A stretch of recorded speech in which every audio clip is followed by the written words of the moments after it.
Jane. Welcome to Hi. our web seminar. Thank Is you. Sorry, I think is is it dark? I kind of think it's kind of dark. it looks pretty Okay. it looks good. Okay. Okay, so I just want to say such an honor to be able to welcome you to our web seminar. Thank you so much for taking the time to speak with us today. Thank you. Thank you. Yeah, I would love to share some of my insights about leadership because I was also taking several classes at Harvard about leadership and it's pretty transformative. If I could say it's, some of the classes there are, yeah, okay, but the leadership class was like, oh my goodness, it revolutionized my life. Oh, that's good. That's good. So, Yeah. I think that a lot of the audience here already kind of have a sense of how important leadership is in their life. So, how do you think, how important is it to have leadership in all levels in our life, whether it be leadership of our own personal life, of other people and our peers, and also in a more community level? Yeah, I feel like before starting into the topic of leadership, I do need to clarify this that I learned that leadership is not a noun, that it's a verb, that you don't become a leader, but you exercise leadership. And that is one thing that everyone can do, no matter what role you're in, right? And number Mhm. two, if you want to lead, you have to know why am I leading and what is the work in the center that I have to push. So those are the two things I want to flag before we jump into the topic of leadership. In relation to your question about self-leadership and community, I feel like once you identify, okay, what is the goal that I want to achieve? What is the purpose? Then you can orient your life towards that goal. Say misalnya I campur bahasa Indonesia Inggris aja ya. Misalnya you wanted to become a person that is influential in, for example, for me, like waste management, right? Because I did my thesis on waste management. Then I lead myself to orient everything that I do towards that goal. So Mhm. for me personally, that means I connect with people, I research about waste management, I um, I also do like recycling at home and composting, and I make content and stuff like that, right? And Mhm. so I discipline myself to orient myself towards that goal. And for the community level, I feel once you have led yourself well and other people would notice that, then you have the credibility to say, gue udah lakuin ini loh. Come on, Mhm. guys, let's do it together with me. So I Mhm. feel self leadership should precede the community leadership. You have to do it yourself, like um, be a leader yang integritasnya tuh ada gitu. Jangan lu suruh-suruh Mhm. orang to do something, but you're actually not doing it yourself. Yeah, So yeah, definitely. You can't be a hypocrite. I think it all exactly. starts, yeah, it all starts with Right. yourself. Like Yeah, once that's right. people know that you're doing things right, they would naturally would want to, kind of like follow you and look to you as a leader. Yeah. So yeah, like what you say that Does it answer your question though? yes, it does. Okay. Like, the different, what's it called, aspects of leadership throughout, yeah, how it all should start with yourself and then you can impact more and more people throughout the community. So that is a really Right. good answer. So I wanna go back to where you say that, what's it called, how leadership is not exactly just that, how it's something that you exercise. How would you say, it's I guess like for young adults, we don't have like leadership like levels already since we are very young. So are there like what how is leadership supposed to play a role in a young adult's life? Like if there are no specific like type like in a management In a formal position. role, yeah, that's right, Yeah. that's right. Probably I'll share a little bit of my story, personal story. So Mm-hmm. I after graduating back in nggak kasih tauin deh ntar terlalu tua but actually I'm not that old. I graduated and then I attended I went to this pretty like big company And then obviously I didn't have a role, right? But then I realized as a junior research assistant in this organization, I possessed a lot of information from different teams. Jadi ceritanya, my unit that time was trying to do a restructuring because of some funding problems, some funding change. And then, because it's a restructuring, everybody needs to change, and change is not always pleasant. And so there were tension in the team. And then, oh my goodness, it was chaotic, and everybody was just like talking to me about what they don't like about X team, about the manager, and so on. I do possess a lot of information, but I realized I did not have formal authority, and so I'm like, ya, gue nggak punya formal authority, kayaknya nggak bisa apa-apa gitu kan. But actually, if I think about that, leadership is not about a formal position, and it's not about a title or some sort. It's about exercising it. And I know what the work in the center is. So waktu itu kita mau change, and our unit was focused on social development for alleviating poverty gitu kan. So that is like the work in the center gitu. If I orient myself about the work in the center, then I'm like, okay, meskipun aku nggak punya this formal authority as a manager to instigate change, I could probably like, misalnya with small things like,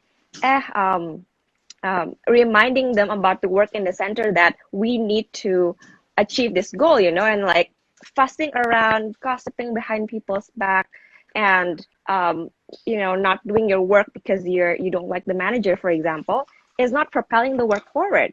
And so for me, like as a very, very junior person, the very least I can do is to remind my peers yang sebenarnya udah cukup senior gitu kan, to focus back, to refocus them on like work in the centernya apa, kita mau ngapain gitu, kita mau untuk bikin program-program yang akan berguna buat masyarakat Indonesia gitu kan.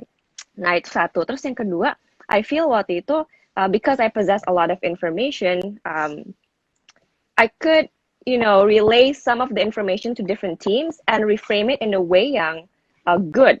Not just like as an observant di mana everybody just like talks and like I know like different sides, but probably I do have a role to play as a mediator with my role, karena waktu itu gue juga very junior, so I was like entah dibawa ke tim A, ke tim B, like ngurusin yang tata bengar yang nggak jelas gitu, yang kecil-kecil. But I actually do like possess a lot of power, informal power to do some change. But sadly, I didn't exercise it because I thought I was young. Because I thought like, aduh, I masih dua-dua gitu kan. Like, I tahu apa. And then I was working with PhDs, I was working with people yang udah 40-an gitu kan. I felt I cannot do anything. But actually, if I focus on the work in the center, kita mesti ngapain gitu. What is this unit trying to do? Then I would figure out some ways where I could play a role to lead people, to orient them towards that goal. Gitu sih. So in any situation, that's just my personal story gitu. But I'm sure like you will find yourself in a situation where ya gitu lo nggak ada role yang formal, but there is something that you can do to lead. Gitu.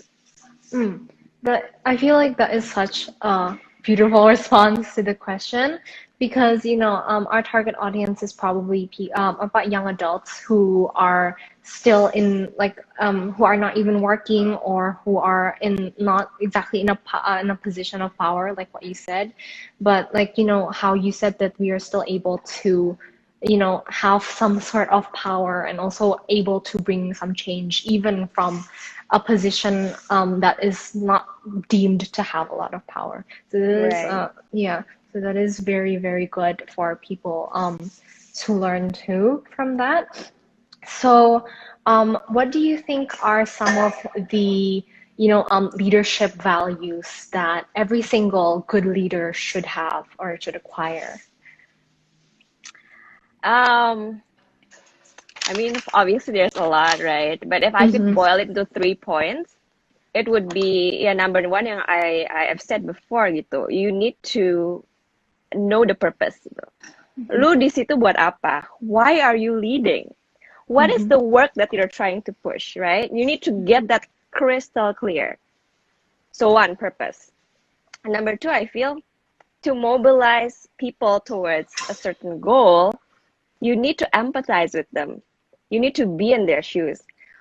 one of the professors at Harvard when he was a leadership professor sih. Aku ingat banget dia kayak ngomong, you cannot play jazz with another musician if you are not listening to what they're playing, right? Jadi kalau jazz itu is like not like classical music where you have like partitur di mana it's very strict, you know. If you're playing jazz, you need to like listen to this like saxophone guy is playing this and like the cello is playing this, piano is playing this. So me like as a guitarist gitu, what should I do gitu. So I feel like to mobilize to make it the work misalnya using the jazz thing as an analogy, the work is like good music gitu kan. You cannot lead if you don't have empathy. What I mean by empathy is like listening to what other people is doing and trying to like you as one of the stakeholders also like ya pion dalam situ juga. How can you mobilize into like something good gitu. So to like empathize, empathy lu mesti tahu mereka tuh where they're at and what are their viewpoints and then you go from there, right? Number 3, grit. So I've been very inspired by Angela Duckworth. Guys, if you never read the book Grit, aduh itu harus banget sih. I feel every person, every anak muda ya terutama gitu need to like read this book. Kenapa? Karena grit itu dia ajarin that you still need you need perseverance to get through something, right? Because kadang-kadang like we want to lead, but when it gets hard, we just like, aduh nggak mau gitu. Just like let orang lain aja lead gitu. You don't want to put yourself in the line because it's hard and there are a lot of stake, right? And so with that, I feel you need grit. You need the perseverance to still plow through. But to get to be gritty, one, you need to understand your purpose. I feel like going back to like the purpose itu sendiri akan ngebuat lu termotivasi. Okay, I still want to be in the game because I know that what I'm leading people towards is a worthy cause. So like to summarize the 3 things, purpose, yang kedua empathy, terus yang ketiga grit. There are obviously a lot of other things that you could add to the list, but if I could just like boil down to 3, that will be it. Gitu. That is so good. So purpose, empathy, and also grit, some of the values that you've outlined to become a great leader. So while still in the topic of values, how important do you think are personal values to the concept of being a good leader? Personal values tuh harus kuat sih. Gimana ya? Because you will be challenged a lot when leading, but you need to have a grounding. Jadi intinya for every value that you hold, you have to have a reason why you believe what you believe. So I cannot really think of an example of like values, but our values tuh gimana ya? There are some like core values yang susah untuk diganggu gugat, but at the same time when you lead, you know, you have to let those value be challenged tuh, karena banyak yang akan challenge. Kenapa begini? Kenapa begitu? Why? Misalnya you're leading a team gitu kan, and you kind of know that something is fishy, and then like, your boss misalnya says, yeah, you know, kayak gitu di write off aja gitu. Again, like it's dishonesty, right? And that is like clashing with your values, say like that. Even though lu kayak nggak ada formal role gitu, because you abide by that value. And you really believe that your value, and then you've tested that value throughout time gitu, then your leadership will be oriented towards that. You can say like to your boss, like, ini nggak bisa, can we actually think about another way that we can achieve this purpose? Kan pasti kan dia suruh lu kayak gitu, ada purpose-nya kan di balik itu kan. And then the only thing that the person who is telling you to be dishonest to achieve that goal is to be dishonest. Tapi when you understand the goal and it clashes with your value, then you will like come up with creative solutions to not clash your value but still like move the work forward. So again, like going back to the core yang aku bilang tadi, you need to understand lu tuh ngapain sih, like what is your purpose gitu. And then everything else gitu yang you do have to orient towards that goal. And then when it clashes with your values, then you can like figure something out as long as it progresses the work. Yes, I absolutely love how you tie in like our own personal values to our purpose, because I'm pretty sure that in everyone's life, their own personal values ties in very personally with, what they're doing in their career or in their job or what they're studying. So that is very good. So we've talked about the types of skills that you have to become better at with your leadership skills. Also about how our personal values tie in it. We're going to talk about the things that we need to avoid to to not become a bad leader. It's like things to avoid to become a good leader. Yeah, I've been thinking about this a lot too.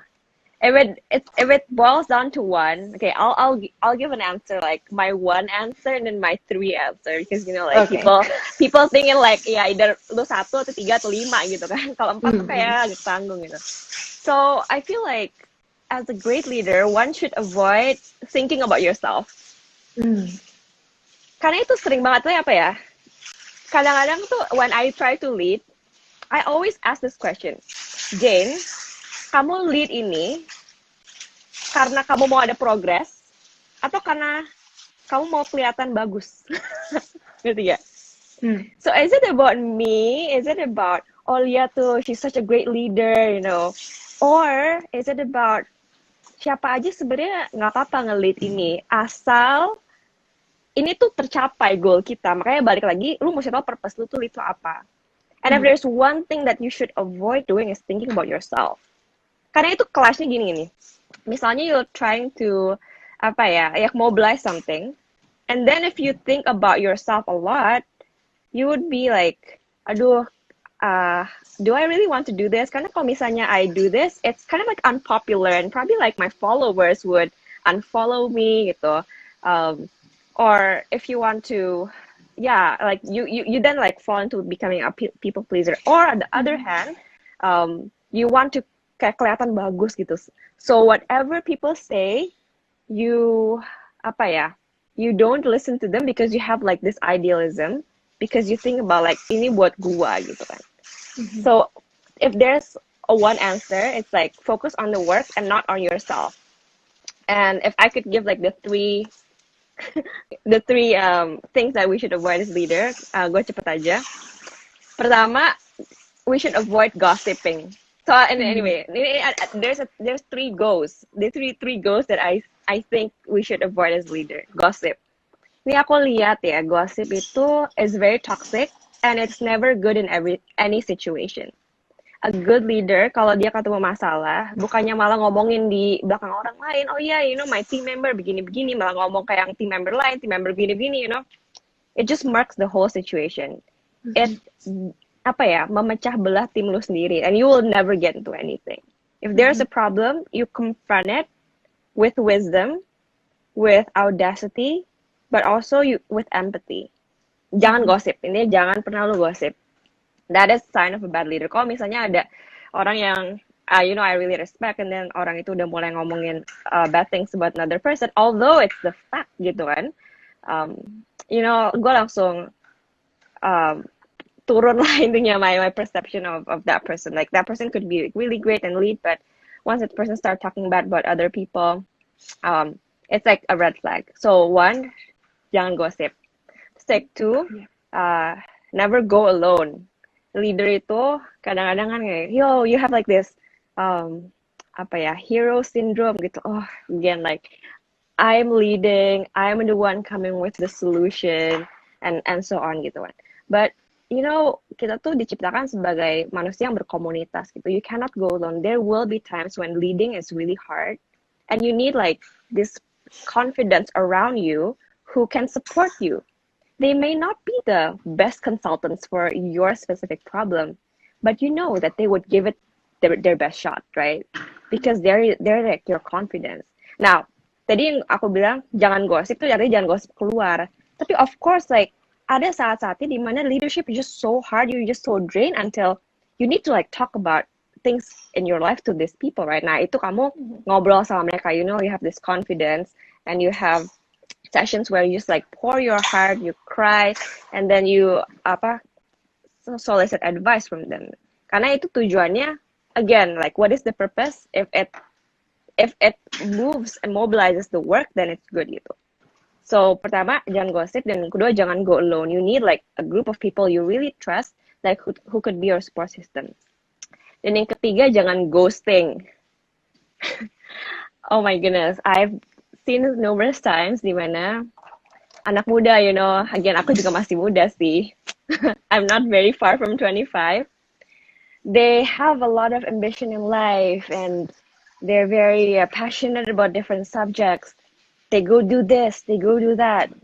But again, when leading is hard, when you're faced with roadblocks, the idea that you propose is not popular, and ternyata salah misalnya, oh my goodness, people are like, gue ghosting aja deh. Just like hands off, gue berhenti aja. No. That is not a sign of good leader. You started something, you finish it. Or at least you try to finish it. Even though pada akhirnya misalnya kayaknya ini nggak bisa lagi nih gue lanjutin because of XYZ. Like you rationalize that. But at least you try gitu. Jangan you start something, pas susah, ghosting. Itu kan sering banget kan. Paling kesel kan mendadak ada yang ghosting gitu. Misalnya kamu lagi ngobrol sama orang, udah deket gitu kan. Terus mendadak dia ghosting. Kayak capek gitu kan. So guys, 3 things. Don't gossip, don't go alone, and don't ghosting. So. Very, very, very wise words from Kak Jane. Do you by any chance have any anecdotes on when how maybe you've done some of the mistakes yourself, and then what's it called, whether it deters your leadership skills or not, and also how did you overcome like creating those mistakes and how you've learned from it? Well, the thing like professional yang aku pikir ya tadi aku udah cerita sih. I just felt that in relation to my 3 things, why I failed as a leader that time was I let the gossip happen. I didn't stop it, and that's like not the sign of a good leader. And then yang kedua, I didn't find allies. I went alone. I harusnya kan if I want to mobilize a change, I probably like figure out ini di kantor ini ada gaya yang nggak ada kubunya gitu kan, yang probably tengah-tengah yang actually really care about the work. I mean, I'm not saying that other people nggak care about the work, tapi ada gaya yang particularly I can ally with. Terus yang ketiga, I also sort of ghosting in a sense that I put a posture on myself yang masa bodoh aja gitu. I know like this craziness is happening, but I don't care because as long as I still get paid, it's fine. Jadi, although I didn't start it, I didn't start like all of this, tapi I realized that that posture of like masa bodoh aja, it's also like work avoidance. Like Frida tadi udah ngomong soal you're avoiding the work, you're avoiding conflict, and so you ghost people. And so itu sih like I actually thought a lot about like my work situation waktu itu yang dimana I was so junior, but actually I had like a lot of informal authority. I was in a position that I could mobilize change, but I didn't because I thought a lot about myself. Gimana ya kalau misalnya I say XYZ, nanti aku dijauhin, nanti aku dikucilin, ntar nggak ada lagi yang mau kasih aku kerjaan, ntar this boss doesn't like me, it's all about me. But that's not right. If you are a leader, it's not about you. It's about what are you trying to push, right? So once you get that perspective in mind, then you can, your leadership tuh kayak undeterrable gitu. Karena itu aku terlalu banyak pikirin tentang diri aku sendiri. Like how I look to other people. It really inhibits me from doing the work. It inhibits me from confronting people with their gossip. It inhibits me to actually find allies in the workplace. It inhibits me to care about it, because I was just so engrossed in myself. Gitu. Okay, thank you so much for sharing your anecdote with us. Moving on to the next question. I think you've outlined the importance of being able to, communicate with as a leader to your subordinates or to your peers and to empathize with them. So, how does a leader, communicate the visions and their missions to their subordinates well? Like being able to share their goal and then like into their subordinates. Mm. I really like Jacinda Ardern. If you're like up to date with the COVID news, New Zealand Prime udah, Minister. yeah, New Zealand udah declare corona free. So I was like, what? Excuse me, di mana? You know, everyone masih kayak ya jumpalitan gitu kan. Terus sebenarnya kayak ya breezy ya gimana Jacinda Ardern gitu, and she just had a baby last year, man. I was like, and she's 39. She's like, Yeah. wow, so amazing. So when I thought about like, how did she mobilize people? How kan kita ngomongnya tadi pertanyaannya, how do you influence people, your vision kan, your vision, how does she transmit that? I only can think about Jacinda Ardern sih. There are some things that I note. One, jadi tuh dia itu kan bikin video-video kan dari rumah. So if you like Google how she like deals with COVID, she made video kayaknya dari iPhone-nya gitu, kayak it's kind of like very unprofessional honestly, with a sweatshirt. And then intinya dia bilang gitu ke orang-orang New Zealand bahwa guys, we are in a crisis right now, and the only way to get out of this is by self-isolating yourself. Terus tuh dia jelasin gitu, if you're not doing this, maka ini akan menyebar, dan kalau menyebar akan meninggal dan segala macam kan. And then she created a sense of us. Dia tuh ada term like, jadi ternyata New Zealand tuh cuma 5 juta orang. Dia bilang, we are a team of 5 million, and our goal is to keep everyone inside this team healthy. So that's our goal. And how do you do that? Is by self-isolating yourself.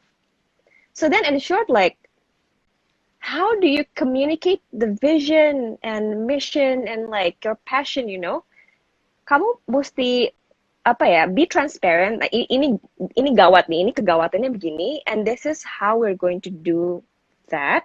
And then you create a sense of us, that this is not about my goal, but it's about our goal, and it will benefit all of us if we abide by these XYZ regulations.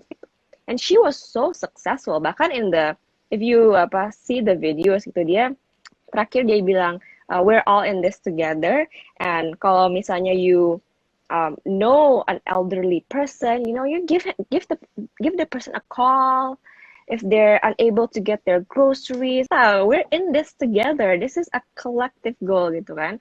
But she's very transparent about, okay, this is what needs to be done. These are the losses that you need to face, ya kan? These are the economic consequences, although she didn't really delve down to it, but she was very upfront about it. But she also provides security for the people, saying that ini nggak akan terlalu lama, because we have like a trajectory. Kita ngelakuin ini, this pain is for another gain. Not just like, this pain is like, ya pain aja gitu. Ya lo ikutin gue aja dong, gue ngomongnya ini ya lo ikutin gue ya. Siapa yang mau dengerin kayak gitu? People will only endure pain when they know there's a gain kan di akhirnya. And she was very upfront about it. And then she created this collective sense of us. And then hasilnya apa? Sekarang the only country yang free of COVID in New Zealand. So then I really applaud her. When you asked me the question, I was like, I only think about her as a great example of how leadership is done gitu kan. How you communicate that vision and mission to people who you lead. Okay, so we've discussed about how a great leader is able to, incentivize their subordinates into, looking into the same goal and kind of have the same trajectory and also the same purpose. So, after a great leader has done that, how do they motivate and also encourage their, subordinates, to be able to achieve, not only like to gain, like to achieve the goal, but to do it more efficiently? Um, yeah, I feel like communication is apa ya harus terus ada gitu. You communicate and be really transparent, like be really frank gitu. When people know you're trust, and then if you can relate to them, they can also trust you. Karena if you just like give them a laundry list of the do's and don'ts, then like we don't understand like how are we supposed to do this well, right? And then within the process, um, you iterate and you ask them for their input, and you apa ya ini engage them in the process itself, because when people feel engaged, when they feel heard, then they would apa ya be motivated until the end. And so you don't really need to like mentor or like, oh, this is me, as like the leader, I'm trying to mentor you as my subordinate. No, no, no. I feel like it's better in the sense like, yes, you have the baton to like lead, tapi you put them at the same level as you, and um they could air out their opinion to you, and you not only hear it, but you also consider it, and change some of your regulations or some of your decisions, based on that. So you're not only empathizing to hear, but you're empathizing to change. So it's not like, oh yeah, you cuman kayak, um, ya aku ngerti, tapi no, like you ngerti for a change to happen. So when they feel involved, then you can, you're guaranteed to carry them throughout the whole process. They would be your loyal followers lah, bisa bilang. Gitu. All right, so engagement, very important in the aspect Exactly. of leadership. Okay, so the next question is that for the audience who are currently watching this, if they are or scared or intimidated by the role of leadership, like for example, it's like I am certainly really intimidated with the term of having to lead other people, because like all the weight is like somewhat on you. How do you, what is your advice to them to kind of make them get over their fear, and to allow them to stop merely being followers but also try and take up the position of a leader?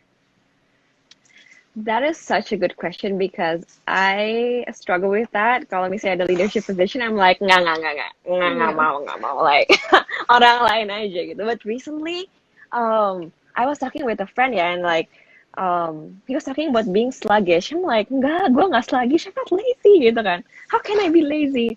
But then I googled about signs of sluggishness, and then I put it on my desk, and one of the signs of a person being sluggish is they do not want to take leadership roles. Why? Because it's hard to lead people.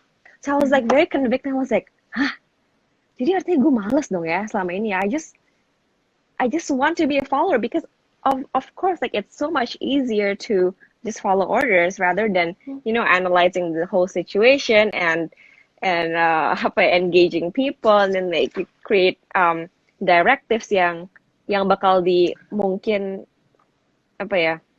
didebatin sama orang. It takes really hard work. But I would just say, like, if you want to grow, there's no way that you can grow without leading. You have to lead, you have to take responsibility, you have to own up. Kalau enggak ya, you bakal segini-segini aja gitu.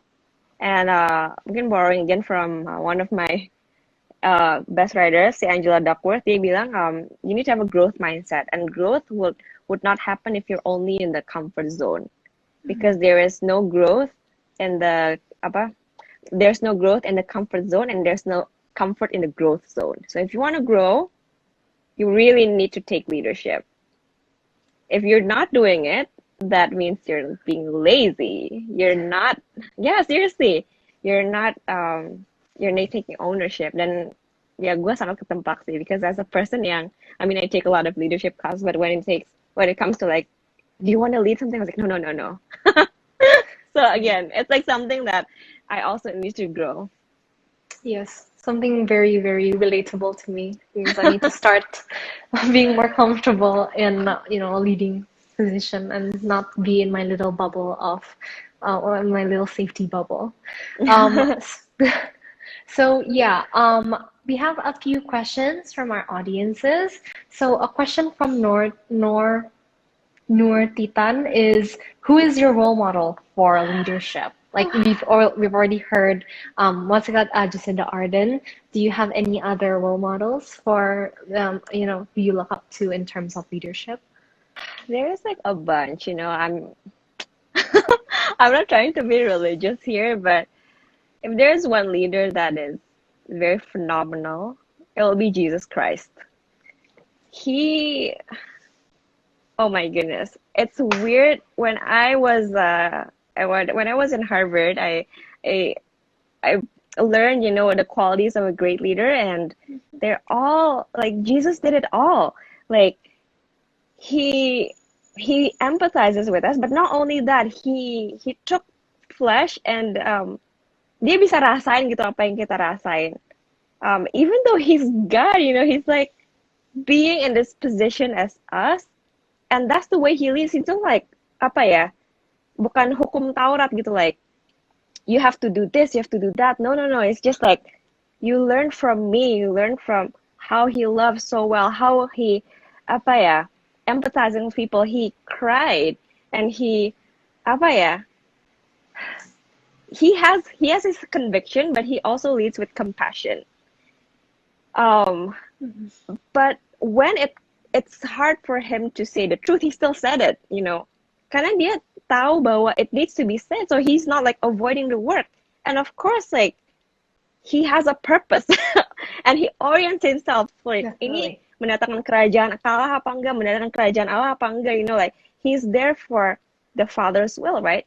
And so when I think about my role model, it's really kayak nggak ada sih. Okay, that's like my highest role model. Like itu Jesus gitu, and it's just yeah, it's a lifelong process lah ya to be like him, to lead like him, to empathize sampai segitunya. Tapi juga he apa ya, in the end he sacrificed himself for us gitu. I was like, wow, am I willing, to even sacrifice myself for the people I lead sampai segitunya gitu.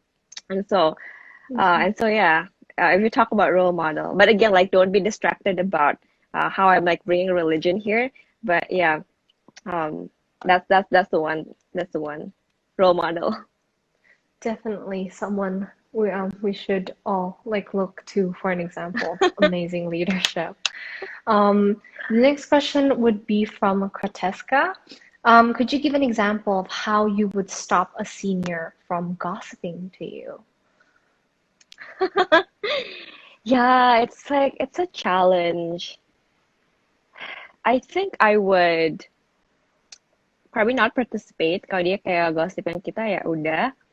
But when the person asks about our opinion, I think you need to also say what you believe, that kayaknya nggak sehat nih gitu kan, untuk kita kayak ngomongin orang di belakang. Tapi of course, like it's not something that you can, for me, it's not something that I can do right off the bat. You need to think about it first. You need to have wisdom on how to like say it. You need to know the right time gitu to say it. But I would like directly confront, but probably not kapan aja gitu. You need to find the correct time and the right way to communicate that. That's Yeah. true. Especially it's a bit harder if it's, someone of higher position. It is. But I feel like I'm not being helpful in that, but I would say mungkin around the lines of iya Bu, kayaknya kita misalnya like my boss itu like kayak ngomongin buruk-buruk tentang my manager gitu kan. Probably I would say iya Bu, tapi kayaknya saya rasa ini gimana ya ngomongnya? I don't know. Saya rasa kita ngomongin substansinya gitu. Aduh, aku nggak tahu juga sih. I can't like do this right off the bat. I think like this is something that you need to really think about, and then cari selah yang tepat gitu untuk you confront it, but in a way that is probably not too offensive gitu. Or even sebenarnya offensive pun if it needs to be done, then you just do it gitu. Karena kan again like focus on the work in the center kan. Ini mau ngapain if you think that confronting her or him would achieve a goal that you think is worthwhile, then you do it gitu. So you just weigh the pro and cons. I'm sorry, I can't really be helpful right now. It's okay. It's a really good what's it called, response to on how you should be able to kind of like read the room and find the right time if you do want to confront a boss about that, and also being in the realm of like dealing with people in higher authority roles. Someone asks, how do we confront a boss politely when we know that they are making a mistake? Aduh, again sih, I don't think I can like be like really helpful here. I would say first you like analyze mistake-nya and why is it a mistake? And then after you analyze why is the mistake, then you probably nudge towards like how can you, instead of like confronting the boss, you make her to go in a route that is not a mistake, yang menurut lu bagus gitu.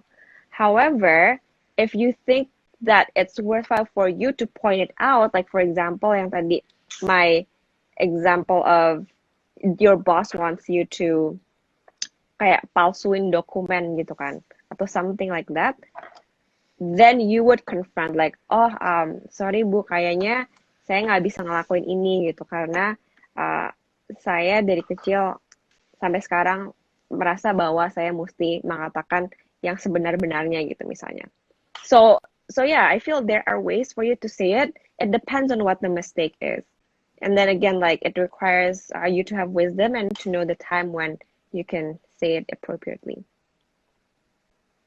That is very good too. So it's all about, the perfect timing when it comes to dealing with people of upper management. So do you have anything else to add in regards to leadership and anything else to say to our audience? Actually, yes. Like, I want to circle back to our first conversation that leadership is not a noun and it's a verb, because you're exercising leadership. You're not being a leader. So leadership is something that you exercise. And because of that, anyone can lead, regardless of your role. And when you lead, sometimes you find roadblocks, and probably sometimes too, you think, I've been in this leading business for a while, but I don't see any change. I don't see any fruits of my labor, and I feel it's futile. And I remember the words of Professor Ronald Heifetz. He's the leadership guru at Harvard. Dia bilang kayak gini, I'm just gonna read it out. Many of you calibrate yourself based on measurements by other people. But you cannot measure contribution. You save one life, you save the world. Don't only look at all that is yet to be done, but look at the fruits of your work. See the places where you light up the room. Jadi pesan aku cuma satu sih. If you're leading, it's going to be hard, and you might not see direct fruits gitu, kayak ini gue buang-buang waktu aja gitu kan. No. Pasti ada places where you light up the room.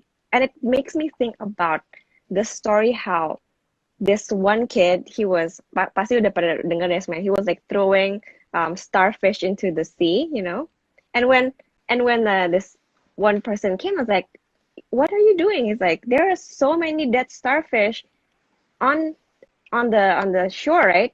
And he's like, yeah, I know I can't fix all of these, but at least it made a difference for this one starfish.